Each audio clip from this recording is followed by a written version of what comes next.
Buenas tardes, mi nombre es Elizabeth Montaña, Tecnología en Gestión Administrativa, sexto semestre.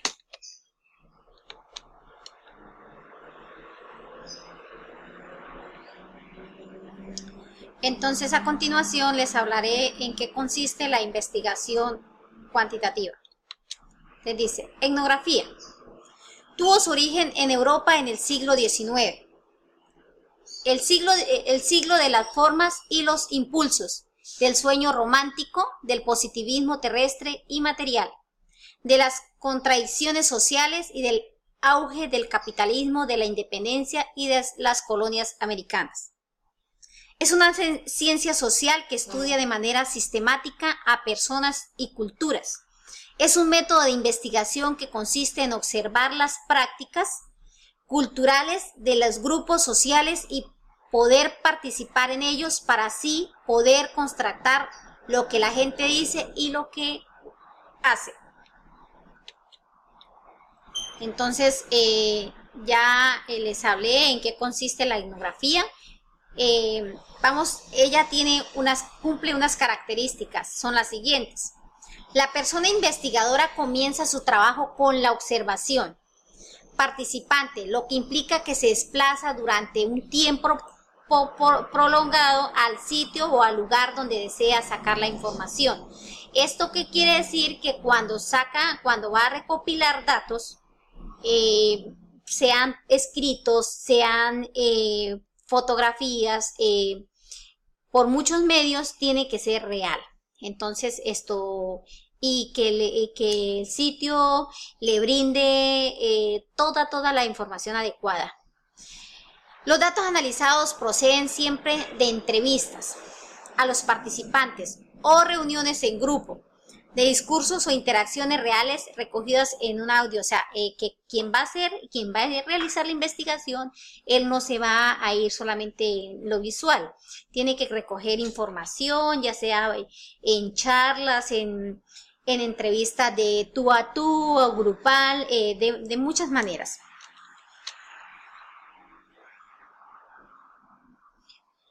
Entonces, los datos se recogen de manera naturalística cuando los eventos comunicativos son relevantes para los participantes, sin ser planificados de antemano por el investigador, como es habitual en el trabajo de laboratorio. El tratamiento posterior de los datos se realiza a través del denominado análisis cualitativo. El significado se transmite y se interpreta en relación con el contexto interracional o discursivo y con el contexto sociocultural más amplio.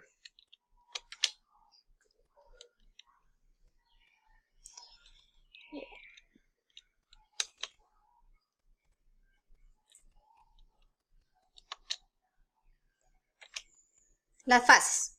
Entonces, esta cumple unas fases. Una etnografía es una sucesión de actividades de investigación que se desarrollan a lo largo de un periodo de tiempo relativamente prolongado. O sea, cuando yo voy a realizar cualquier tipo de investigación, si yo quiero sacarle el mayor provecho a lo que estoy haciendo, a la actividad que quiero desarrollar, pues tengo que dedicarle tiempo y esto pues tiene un lapso de prolongado y que pues que debo ser pues tener paciencia y al igual dedicarle mucho tiempo. Selección del diseño, la determinación de las técnicas, el acceso al ámbito de investigación, la selección de los informantes, la recogida de datos y la determinación de la duración de la estancia en el escenario, el procesamiento de la información recogida, la elaboración del informe. Las técnicas cualitativas tienen como objetivo la descripción e interpretación, observación participante, entrevista a informantes. Cuantitativas tienen como objetivo identificar tendencias en las conductas, encuestas, cuestionarios y censos. Instrumentos: notas de campo, el diario de campo, cámaras fotográficas, como les mencioné, para traer las evidencias, grabadoras y filmadoras. Yo creo que uno cuando inicia cualquier actividad que sea, uno debe de tener una secuencia, debe ser muy organizado, debe tener, recopilar, apuntar todos los datos necesarios para que así mismo le ayuden a desenglosar la información que desea transmitir. Etnografía virtual, también conocida como ciberetnografía, etnografía digital o etnografía de lo digital.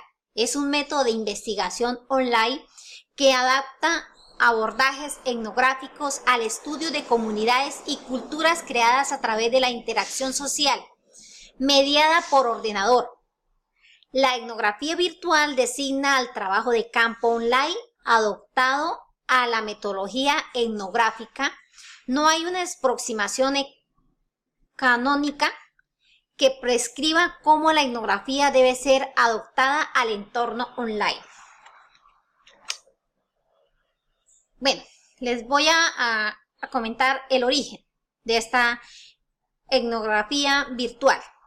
Entonces, tiene su origen cuando los investigadores comienzan a mostrar interés ante el fenómeno que representa la generación de espacios de sociabilidad producto de la configuración de comunidades virtuales en Internet, una tecnología a través de la cual se favorece la emergencia de canales de comunicación que potencian la interactividad tanto asincrónica como sincrónica, a través de correos electrónicos, los wikis, las redes sociales, los foros, las redes de colaboración e incluso plataformas educativas donde se usan otros recursos como aulas virtuales, videoconferencias o la mensajería instantánea. Fases. Delimitación del problema de estudio, definir un objeto de estudio y escoger la metodología adecuada. Revisión teórica, ubicar el objeto de estudio en el marco del conocimiento que hay en el área. Elaboración de instrumentos, establecer criterios organizados de datos que se necesitan para la investigación. Delimitación del problema de estudio, definir un objeto de estudio y escoger la metodología adecuada. Revisión teórica, ubicar el objeto de estudio en el marco del conocimiento que hay en el área. Elaboración de instrumentos, establecer criterios organizados de los datos que se necesitan para la investigación. Técnicas. Entrevistas, observación del participante y no participante, historia de vida y grupos de discusión, documentación audiovisual y demás. Instrumentos. Ficha de observación, cuestionario con preguntas abiertas y ruta de indagación, cuestionarios y encuestas, diario de campo, genograma ecomapa, ficha de registro de información, ficha de análisis textual, perfil de línea de tiempo y mapa de relaciones. Teoría fundamentada. ¿En qué consiste esta teoría y cuándo se originó? Entonces se dice que se originó en la Escuela de Sociología en Chicago, cuando Barney Glaser y Ansel Strauss deciden publicar el libro de Discovery on Groundless Teoría. En este libro se explican cómo se puede fundamentar el descubrimiento de la teoría a partir de datos rigurosamente obtenidos y analizados en la investigación social. Es un diseño metodológico que pretende generar teorías que expliquen un fenómeno social en un contexto natural. Fases. Selección de la pregunta e investigación, recopilación de datos, los datos de codificación, validación de la línea de la historia. Técnicas. Alejar el pensamiento del investigador de los fines de la literatura técnica y de la experiencia personal. Evitar maneras terciópidas de pensar sobre los fenómenos. Estimular el proceso inductivo. Centrarse en lo que hay en los datos, sin dar nada por supuesto, o sea que debe ser muy claro. Permitir aclarar o desenmascarar suposiciones hechas por quienes son estudiados. Escuchar lo que la gente dice o hace. Evitar pasar de largo ante los diamantes en bruto cuando se examinan los datos. Forzar la formulación de preguntas y las respuestas provisionales. Permitir la rotulación fructífera de los conceptos, aunque sea de manera provisional. Descubrir las propiedades y dimensiones de las categorías. Instrumentos. Etapa 1. Revisión documental, entrevista abierta y semiestructurada. Etapa 2. Entrevista estructurada. Etapa 3. Entrevista estructurada, instrumentos de apoyo, memos, diario de la investigación. Investigación-acción. El término investigación-acción proviene del auto Kurt Lewis y fue utilizada por primera vez en 1944, que describía una forma de investigación que podía ligar el enfoque experimental de la ciencia social con programas de acción social que respondieran a los problemas sociales principales de entonces. La investigación-acción es una forma de indagación introspectiva, colectiva, emprendida por participantes en situaciones sociales que tiene el objeto de mejorar la racionalidad y la justicia de sus prácticas sociales o educativas, así como su comprensión de esas prácticas y las situaciones en que éstas tienen lugar. Bueno, sus fases.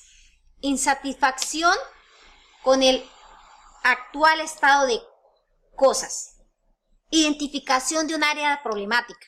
Identificación de un problema específico a ser resuelto mediante la acción. Formulación de varias hipótesis. Selección de una hipótesis. Ejecución de la acción para comprobar la hipótesis. Evaluación de los efectos de la acción. Generalizaciones, Lewis, 1973. Técnicas. La técnica de observación y la técnica del análisis profundo. Instrumentos. Entrevistas, grupos de discusión, talleres, grupos focales y fichas de observación. O sea, estos son los instrumentos que nosotros debemos utilizar al momento de realizar un tipo de investigación. Estudio de caso. El estudio de caso o análisis de caso es un instrumento o método de investigación con origen en la investigación médica, psicológica y educativa que se enfoca en un caso específico de una sola persona o grupo, el cual es un exclusivo dentro de esa persona o grupo 1 y que ha sido utilizada en la sociología por autores como Herbert Spencer, Max Weber, Robert Merlin e Immanuel Welches. Se sigue utilizando en áreas de ciencias sociales como método de evaluación cualitativa. Fases. El método de casos consta de varias etapas. Fase 1. La llamamos fase preliminar. Lectura y estudio del caso para toma de conciencia con trabajo individual. Fase de expresión de opiniones y juicios, reflexión individual, detección de descriptores con trabajo individual. Fase de contraste, análisis en común de los datos analizados con trabajo en pequeños grupos y puesta en común en el grupo completo. Fase de reflexión teórica, formulación de conceptos teóricos derivados del caso con trabajo en pequeños grupos. Técnicas. La técnica de estudio de casos consiste precisamente en proporcionar una serie de casos que representan situaciones problemáticas diversas de la vida real para que se estudien y analicen. De esta manera se pretende entrenar alumnos de la generación de soluciones. Entonces tenemos, primero, analizar un problema, determinar un método de análisis, adquirir agilidad en determinar alternativas o cursos de acción y tomar decisiones. Fenomenología. Surgió en el siglo XX, creada por el matemático, físico y astrónomo Emanuel Husserl, 1859-1938, que rompe con el vitalismo para inaugurar una nueva etapa del pensamiento. Entonces dice, la fenomenología es una corriente filosófica muy amplia y diversa, por la que difícilmente valdrá una sola definición para todas sus vertientes. Sin embargo, es posible caracterizarla como un movimiento filosófico que llama a resolver todos los problemas filosóficos apelando a la experiencia inductiva o evidente,